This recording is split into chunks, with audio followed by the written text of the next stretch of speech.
Hello students, welcome to primary classes.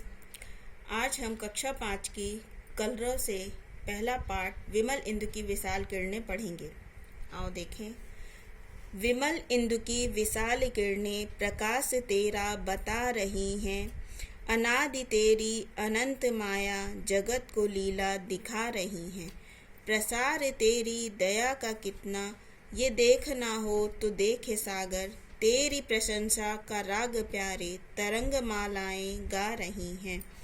तुम्हारा स्मित हो जिसे निरखना, वो देख सकता है चंद्रिका को, तुम्हारे हंसने की धुन में नदियां निनाद करती ही जा रही हैं।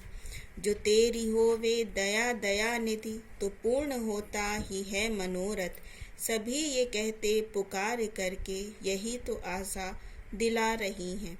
ये कविता जयशंकर प्रसाद जी की हैं। आओ अब हम इनका अर्थ देखते हैं। विमल इंदु की विशाल किरणें प्रकाश तेरा बता रही हैं। यहाँ पर कवि कहता है कि स्वच्छ चंद्रमा की किरणें चारों ओर अपना प्रकाश फैला रही हैं और ईश्वर का प्रकाश किरण के रूप में अपनी कृपा हम पर फैला रही है। अनादि तेरी अनंत माया जगत को लीला दिखा रही हैं। यहाँ पर कवि का तात्पर्य है कि हे ईश्वर, तुम्हारी माया पूरे संसार में फैली है, जिसका ना आरंभ है और ना अंत है।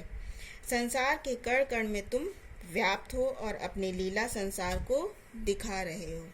प्रसार तेरी दया का कितना, ये देखना हो तो देखे सागर, तेरी प्रशंसा का राग प्यारी तरंग मालाएं गा रही हैं। यहाँ पर कवि कहता है कि यदि ईश्वर का विस्तार देखना हो तो समुद्र को देखो। समुद्र इतना विशाल है कि उसका प्रारंभ और अंत दिखाई नहीं देता। कवि कहता है कि समुद्र की लहरें ऐसे हिलोले ले रही हैं जैसे वे ईश्वर की प्रशंसा कर रही हैं और उनकी गाथाएं सुना रही हैं।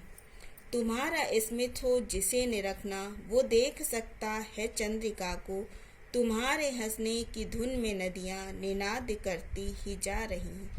कविवर यहाँ पर कहते हैं कि ईश्वर की मुस्कुराहट को देखना हो तो चांदनी को देखो। कविवर ने चांदनी को यहाँ पर ईश्वर की मुस्कुराहट बताई है।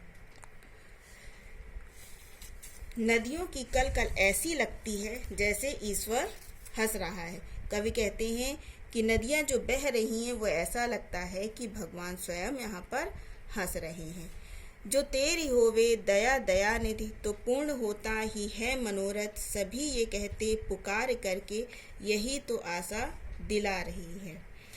ईश्वर को कवि ने यहाँ पर दयानिधि बताया है। कवि कहता है कि जिस पर ईश्वर की कृपा होती है उसकी सभी इच्छाएं पूर्ण होती हैं, इसीलिए सभी ईश्वर को पुकारते हैं कि उनकी इच्छा पूरी हो।